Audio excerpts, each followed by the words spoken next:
So please check your grades. They're all on the midterm. We did have a midterm last week, and I also accepted delayed work.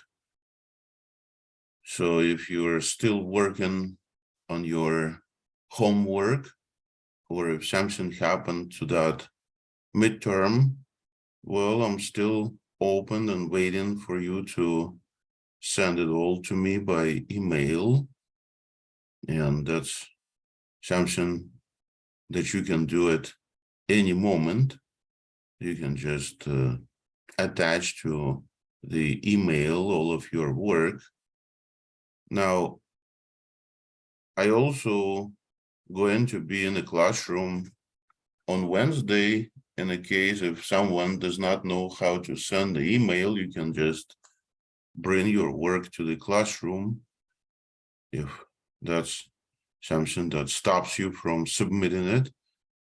And but you need to do something. That's the thing. I offer and in online format, and if you want to bring the midterm and your work physically on the campus, it's fine with me on Wednesday this week. So the next class meeting, I will be in the classroom just in case if someone want to see me physically and talk about whatever you would like to talk about with me, because I have a number of people in the class that don't come to the classroom, they don't go on Zoom, and I don't know what to think of because there's no homework and they didn't turn in the test. So I'm thinking about just dropping them from class. So I'll wait another few days and see how it goes. And if they don't show up, I guess I'm going to simply drop those people from class, because looks like there are some people I'm sending emails asking to submit their work and they never reply. And that's definitely no good. So you should always talk to me. I will help you to fix whatever needs to be fixed with respect to this class, or if you're having some other difficulties, just contact me, let me know, because otherwise, how do I know that there is something going on? And again, I'm open to work out any type of situations, because I'm trying to help you with this. But if you, I guess, don't do anything and just don't even tell me what is going on, then I don't want to give a student a bad grade just because that student did not have time to log into Zoom or something else happened with the computer. So I'm trying to help you, and that's why you should let me know what type of help you need. But if you just disappeared and there's nothing going on, then I guess I'll see and wait this week, and next week I'll be dropping some people because I'm still waiting for work and I don't receive it. So that's why make sure you check your emails from me, that if you don't show up to the campus physically, then you should keep track of what is happening in class by checking your emails. And that's referred only to those people that usually, well, actually did not send me any work at all. If you did, that's very good, because looks like pretty much everyone in class did turn in their midterm, and most people submitted their homework. If you still finishing your homework, well, please do that and send it to me. You can email me at any time, and I'm going to always accept your late work. So please do this. So the midterm, to those people that actually sent it to me, was done pretty well. I was very happy with the result. And as I said, the grades for the midterm are on the Blackboard, so you can check it out. Please check Blackboard, not using your cell phone, because with a cell phone, you don't see the whole picture. So log into laptop or desktop computer, go to the Blackboard, and that way you will see what your midterm grade is, what your new class grade is, and start from there. If you don't like your class grade, we can always discuss how you can get a better grade. I'm fine with that if you want to do some extra work. If you don't like your grade that you have right now, well, that's fine. I can look at your situation and tell you what can be done to improve it. So I will be waiting today at the end of class if someone has any questions on their own grades, or if you cannot see it on the Blackboard or anything else, let me know. I can always tell you what your grade is, because I have it with me all the time. And just let me know. I can put your grade in the chat here in the Zoom chat. I'm just not allowed to send it by email. And that's the main reason why it's on the Blackboard, because the federal organization called FERPA does not allow me to email grades, and they do check on that. So that's why I'm not gonna send grades by email, but I can always tell you what it is when we're here on Zoom. Just put questions in the Zoom chat, or you can wait till the end of class and we can talk about your grade and see what happened, or if you like to get it better, I'll tell you what to do. So don't leave earlier if you have any questions. So I'm gonna stop the class today without a quiz, and if someone wants to discuss anything related to grade, I will be more than happy to do that. And also, next class meeting, I will be in the classroom, and if someone want to talk to me in person, then please do that. Just stop by the classroom. And again, if you are fine with your grades, if you know what is happening, if you got a good grades, which most people did on this test and the class, then you don't have to come on campus. You can just be on Zoom, just like I usually do. Because every once in a while, I come to the classroom to make sure that people that need help actually get that help in person. But again, you don't have to come to the classroom.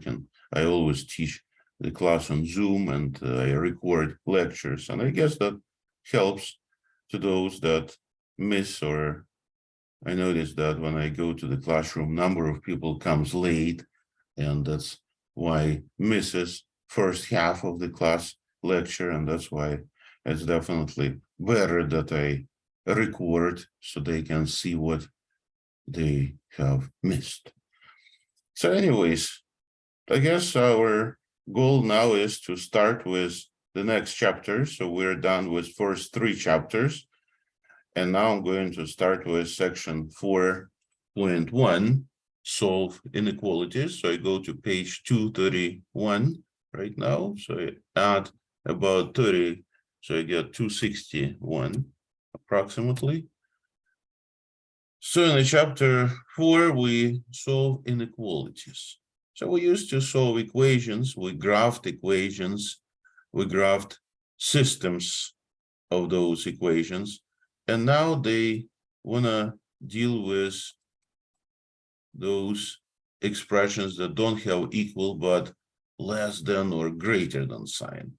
So for example, if you deal with inequality, x is less than or equal to 2 and less than or equal to 4. So it turns out that it's analog of this example in section 4.1. This also could be graphed, so you can put 2 points, 2 and 4, on the number line, 2 and 4, and highlight the interval in between like that, and that's what they're trying to do above. And that's the same thing. So you can either graph using the so-called number line or write this with inequalities. I would prefer to write it with inequalities because there's little extra so-called set builder notation. So you put bar and then there is X and there are braces, means exactly the same thing, but sometimes in the textbook they like to put down their answers in that set builder notation form. And then finally, you can also write this interval as a closed interval from A, which is actually 2 left end to 4 on the right end. Then we put brackets like that, which means we include those numbers 2 and 4. And that's why they actually on the number line also put those brackets like that. So you can put circles, you can put brackets. So fill circles or brackets, it'd be the same thing. So the point of this section is make you to realize you can write the same thing 3 different ways, with a graph or with number line picture, with inequalities, or with so-called interval. And they all 3 mean the same thing. I guess the middle part is for getting more intuition what's going on. The standard way to answer questions is using the interval from left to the right end. And that's what we should be getting used to in this particular section when we put the answer for our inequality. For example, if I try to work out problem number 29, so I'm in the section 4.1 right now, then what I want to do is find unknown x, just like we solve an equation. So I want to isolate x. And for that matter, I'm going to distribute 2. So we get a 2 times x plus 2 times 4, which is 8 on the left side. And this is greater than or equal to -2. And then I will need to get rid of 8 by subtracting it on both sides, here and here, just like when we solved our equations. So 2x will be greater than or equal to negative number 10, because 2 and 8 is 10. And then I divide both sides of this by 2, just like again we solve in equations, and end up with the answer that says x is greater than or equal to -5. So it looks like that's what they also have for the answer in here. And they also made a picture of that. They graphed this inequality. So they start at point -5. And since x is greater, then I go to the right, because that's where bigger numbers is, like 0, 1, 2, 10, 100. So all of these numbers are on the right side, on the greater side. And I also include that point -5, so I fill the circle with it, so it's equal sign. Or as you can see, they put a bracket, which is a same thing. So it looks like solving equations is pretty much the same method as in solving inequalities. You need to find your unknown letter. Well, turns out it's not always the same. For example, 33 that has another inequality here that deals with, let me right away distribute it, -2 over the parentheses, so there'll be no parentheses, minus 8x and -2 on the left side, right? And then we have less than or equal to 14. So when I start solving this, again, I start with working on both sides, add number 2 and to the left and to the right side of this inequality. And this will give us -8x is less than or equal to number 16. So if I keep solving this, I will see that dividing on both sides by -8 should be done, right? To find my letter x, I don't need -8. Well, now something different is going to happen. My inequality is going to flip. It's going to change its direction. So we're going to end up with x that we found, but it is greater than or equal to now with -2. So inequality changes its direction when you divide by negative. Did you ever see that before? So if you divide or multiply by the negative number on both sides, the direction of inequality changes, and that's exactly what they show here in the answer. You see that x is indeed greater than or equal to -2, just like we have produced. Well, you don't have to graph every time because that's really the same thing as if you have that inequality with x found on one side, but this is the only new thing that we encounter when we solve inequalities, because sometimes they change their direction. And that's important to realize. So let me do one more exercise like that. How about one with fractions, like say exercise number 40. And that exercise that has those denominators is what I need not to have in it. So let me copy this first. It's a quarter x minus 1/3 on the left side is going to be a less than or equal to x plus 2. So what needs to be done is those denominators must go away. And since one is 4 and the other is 3, remember we used to use common denominator, which is 4 times 3 or 12. And to multiply when we solved our equations by that number 12, each side of our inequality, in other words, every term. So we get no more denominators, right? I can divide 12 by 4 and get 3, and then 12 by 3 and get 4. So let's write the new inequality here. 3x, right? Because 3 times 1x is 3x. Subtract 4, it's just 4 is left, times 1 is still 4. Less than or equal to 12x, and then plus 24, 2 times 12. So we're now going to solve this the same exact way as we solved equations. So I bring the x terms to the left side. I change sign of 12x, it becomes -12x. And analogously, I change sign of -4, it becomes +4.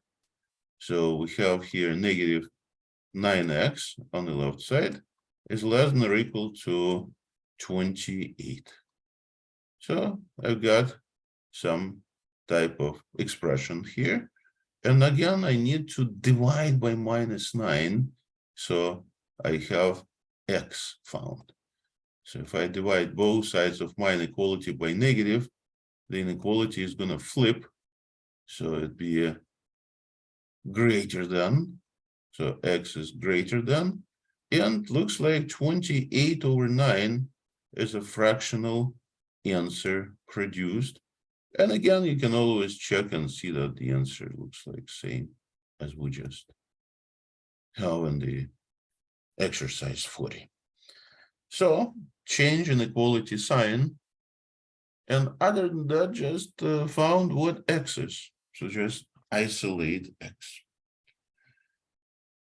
Other part of this section is dealing with the inequalities that have two signs. Two inequality signs. That's a little bit different compared to what we saw with equations. So let me try exercise number 45 here.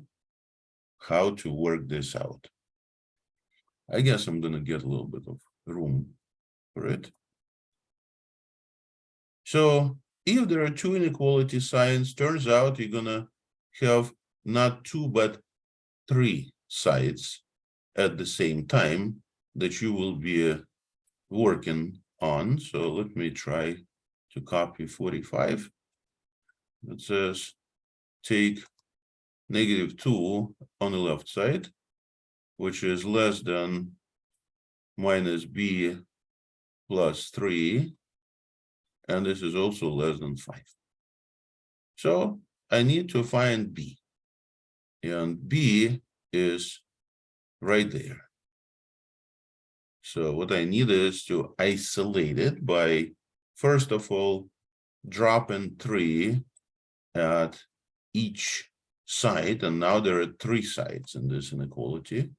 Okay, so I'll subtract 3 n on the left, n in the middle, and on the right.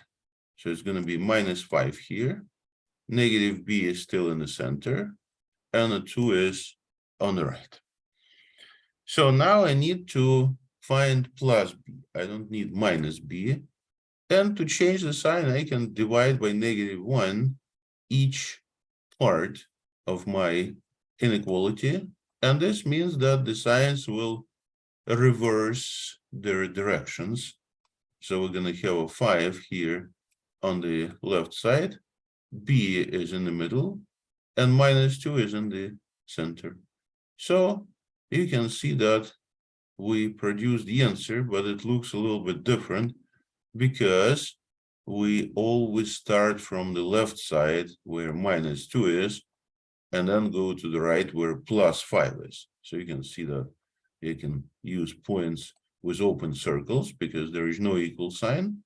And indeed, what you have is from -2 to 5, that is so-called opened interval.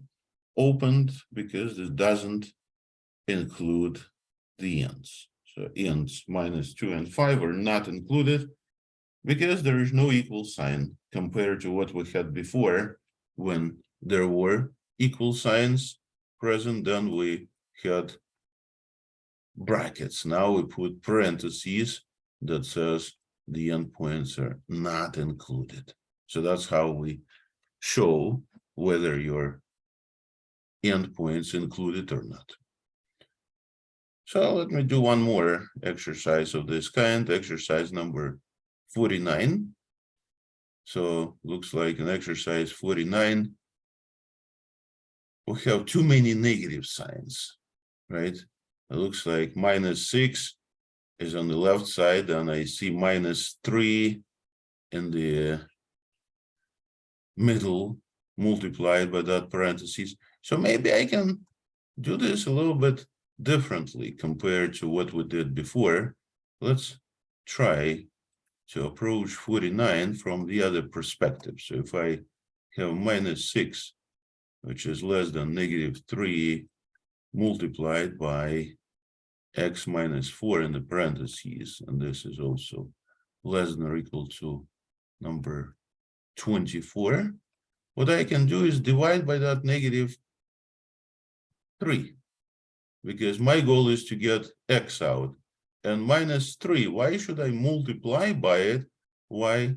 Because I can divide so that minus will be gone. How about that? And of course, my inequalities are going to flip again because I divide by negative. So 2 will be on the left side. There will be no -3, so just x minus 4 is on the center, and -8, right? 3 into 24 is 8. So we have a good start. Now I need to add 4 because this way I will find my unknown x. So when I add or subtract any number, the inequality will stay same, so it's still greater, but x is found, and also greater than or equal to -4. So here's the answer. X is in between -4 and number 6. Now notice that -4 has equal sign, so I include that point, I fill the circle, and a 6 is not included because it's x is less than 6 or 6 is greater. So it looks like our inequality has one of its ends included and the other is not. And that's why they write the answer here, -4 with a bracket, but 6 with a parentheses, right? And we got the result. So looks like we have the way to solve inequalities. If we divide both sides by negative, the direction of inequality changes.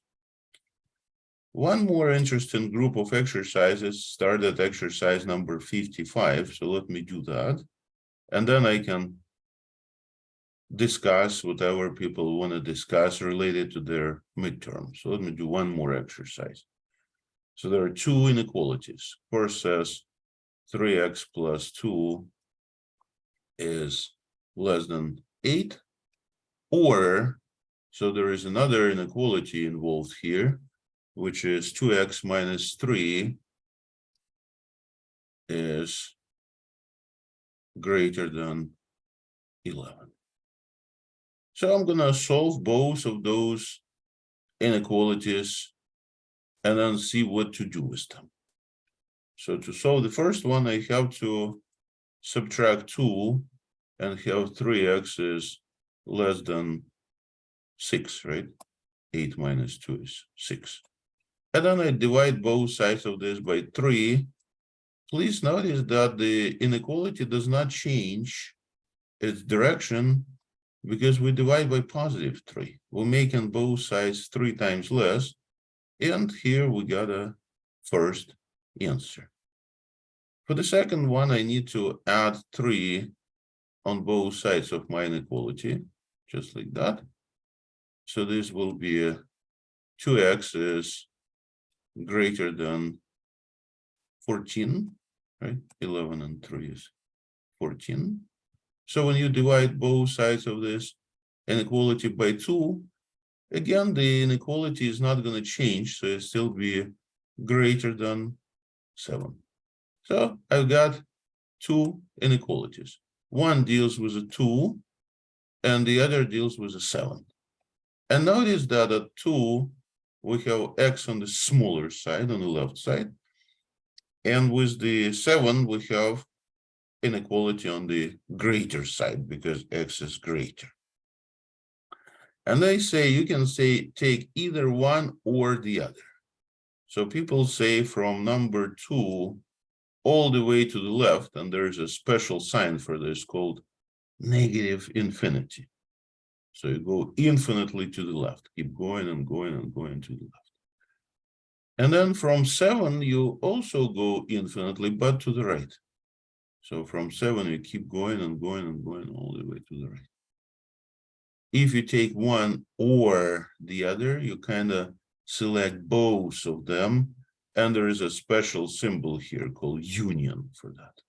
So you can see why the answer includes both pieces, produces so-called union of two parts. So that's two solutions of inequalities. Again, we try to find x when we solve inequalities, so we treat them as if they were equations. So we isolate our unknown, in this case, x letter. And that's about it. So once you found your letter x, it's perfect. You're done. So you get the result. Isolate letter x, just like when we solve equations. But keep track of this inequality because sometimes it changes its direction when you divide by negatives, right? So that's section 4.1. So we started chapter 4. That'd be, I guess, all I wanted to talk about today. So I'm going to stop to record. And those people that don't have any questions, well, you can have a good day.